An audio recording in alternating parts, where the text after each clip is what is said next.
नमस्कार, मैं हूं शंभुनाथ गुप्ता और आप देख रहे हैं न्यूज ऑफ नेशन। चौरसिया उद्यान समिति द्वारा सोमवार को अटल बिहारी वाजपेयी प्रेक्षागृह में बाबू शिव दयाल सिंह चौरसिया एडवोकेट एवं पूर्व राज्यसभा सदस्य के 29वीं पुण्यतिथि पर समाज के प्रतिष्ठित नागरिकों और मेधावी छात्र छात्राओं को सम्मानित किया गया। राजनीतिक एवं सामाजिक चेतना महासम्मेलन को मुख्य अतिथि के रूप में संबोधित करते हुए भाजपा विधायक सुरेंद्र चौरसिया ने कहा कि बाबू शिव दयाल सिंह ने चौरसिया समाज को एकजुट करने की दिशा में जो कार्य किए उसे आगे बढ़ाने की जरूरत है। यही उनके प्रति सच्ची श्रद्धांजलि होगी। कहा कि बदलते परिवेश में चौरसिया समाज को अपने राजनीतिक, आर्थिक, सामाजिक परिदृश्य के लिए एकजुटता बनाए रखनी चाहिए। सुनिए किसने क्या कहा।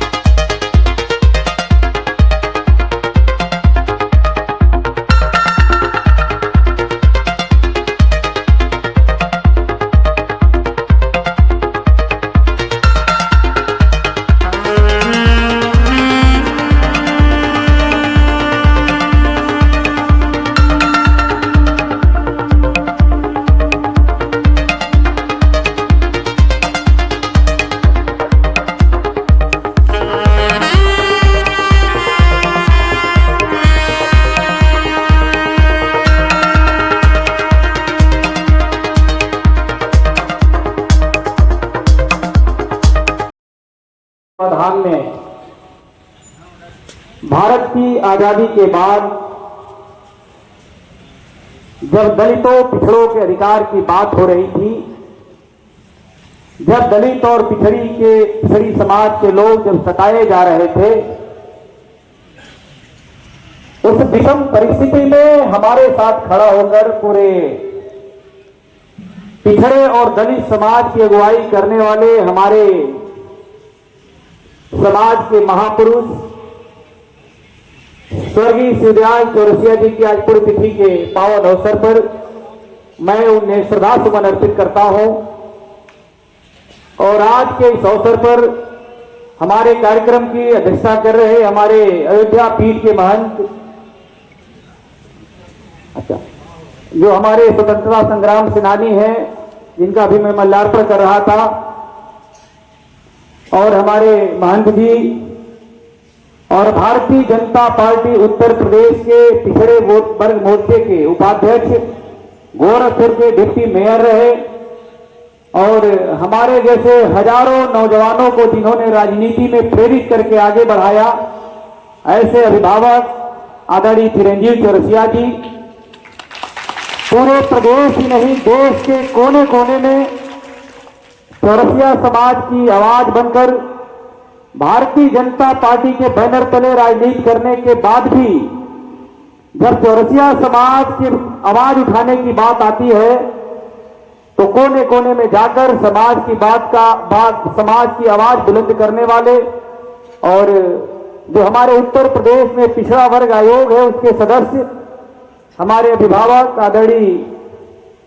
रघुनंदन चौरसिया जी, सिद्धार्थनगर की पूर्व जिला पंचायत की अध्यक्ष रही माननीय जनक नंदिनी चौरसिया जी, अभी जिनका उद्बोधन आप सुन रहे थे बड़े भाई राकेश चौरसिया जी, और राष्ट्रीय भागीदारी पूर्व में विधानसभा का चुनाव लड़े बड़े भाई आदरणीय हजारीलाल चौरसिया जी, जिला पंचायत के सदस्य आदरणीय दिलीप जी, मैं नाम रखूंगा तो एक लंबा समय लगेगा, पूरा सम्मानित मंच, और बस्ती के वे सब नौजवान साथी लोग जिन लोगों ने आदरणीय धर्मेंद्र जी हो गए, चाहे उनकी पूरी टीम, रामकरण जी हो गए, सबका नाम नहीं लेते हुए पूरी कमेटी का हृदय से मैं आज आभार व्यक्त करता हूं।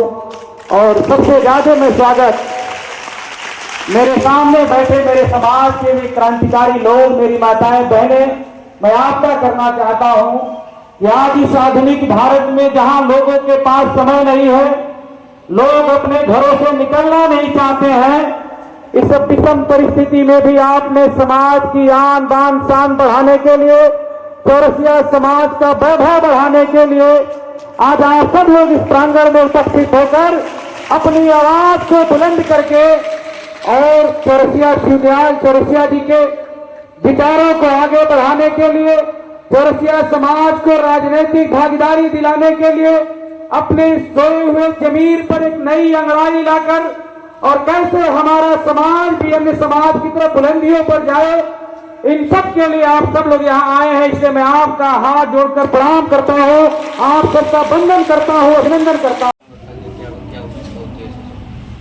उद्देश्य है चौरसिया समाज का अपने राजनीतिक और सामाजिक प्रगति के लिए अग्रसर होना और अपने जो मौलिक अधिकार है उनकी प्राप्ति के लिए योजना रचना बनाना। अवसर है हमारे चौरसिया समाज के गौरव महापुरुष बाबू शिवदयाल सिंह चौरसिया एडवोकेट जो राज्यसभा के सांसद थे, उनकी आज पुण्यतिथि है। उन्हीं के पुण्यतिथि के अवसर पर पूरे प्रदेश में एक कार्यक्रम आयोजित है। चौरसिया समाज जगह जगह एकत्रित होकर के उनको नमन कर रहा है, याद कर रहा है और इसी माध्यम से अपने अधिकार की लड़ाई लड़ना प्रारंभ किया। आप पिछड़ा वर्ग आयोग में सदस्य भी रहे हैं, तो क्या मानते हैं कि सरकार आयोग की बातों को मानेगी और पिछड़ा वर्ग को उनका हक मिलेगा? पिछड़ा वर्ग आयोग जो है उत्तर प्रदेश राज्य पिछड़ा वर्ग आयोग, ये स्वतंत्र है, अधिकार संपन्न है और वहाँ जो निर्णय लिए जाते हैं उसमें सरकार का कोई दखल नहीं होता। और अभी हम जब से वहाँ हैं तब से अनेक समस्याओं का निदान हुआ है, व्यक्तिगत तौर पर भी, सामाजिक स्तर पर भी। जैसे भी जो अध्यापकों का संघ था वो विषय आया आयोग में, उस पर आयोग ने लगातार सुनवाई करके निर्णय लिया। बड़ी संख्या में अध्यापकों की भर्ती पिछड़े वर्ग के लोगों की हुई। ये आज आपके समाज का कार्यक्रम है। आपके समाज से कितने लोग राजनीति में कितने लोगों को टिकट मिल चुका है और आगे अभी क्या वर्तमान में देवरिया जनपद से विधानसभा क्षेत्र रामपुर कारखाना से एकमात्र विधायक उत्तर प्रदेश की विधानसभा में है, श्री सुरेंद्र चौरसिया जी। इसके पूर्व समाजवादी पार्टी से मिर्जापुर सदर से लगातार 3 बार विधायक रहे और 2 बार राज्य मंत्री का दर्जा था श्री कैलाश चौरसिया जी को, और वो अब तक की कुल 6 चुनाव लड़ चुके हैं। धन्यवाद। तो आपके राजनीतिक दलों का किस प्रकार सहयोग मिल रहा है और स्थानीय स्तर पर चौरसिया समाज को जगाने के लिए क्या कर रहे हैं? ये आज का जो कार्यक्रम है ये हम लोग चौरसिया समाज को एकीकृत करने के लिए, क्योंकि हम लोगों ने लगातार 2014 से चौरसिया समाज को जगाने का काम किया। डोर टू डोर गांव में गए, डोर टू डोर हम लोगों ने काम किया। चौरसिया समाज की मांग थी कि हम लोग कभी एक मंच पे कब आएंगे। उसी के उपलक्ष्य में आज बाबू शिवदयाल सिंह चौरसिया एडवोकेट का पुण्यतिथि थी। उसी पर हम लोगों ने एक योजना बनाई थी और उस योजना में हम लोग लगभग काफ़ी हद तक सफल भी रहे और हम लोगों का समाज जागृत हुआ, एकता आई। और दूसरी चीज़ है सामाजिक और राजनीतिक दोनों जो चेतना जागनी थी। जैसे सामाजिक स्तर पर देख लीजिए, हम लोग यहाँ से विभिन्न दलों से हम लोग राजनीति करते हैं, सभी लोग एक मंच पर हैं। हमारे यहाँ कप्तानगंज के विधायक महोदय ने हम लोगों के आग्रह पर हम लोग पूरे समाज के लोग एक साथ गए और वो वहाँ पे हम लोगों के बाबू शिवदयाल सिंह चौरसिया का स्मृति द्वार देने का काम किया।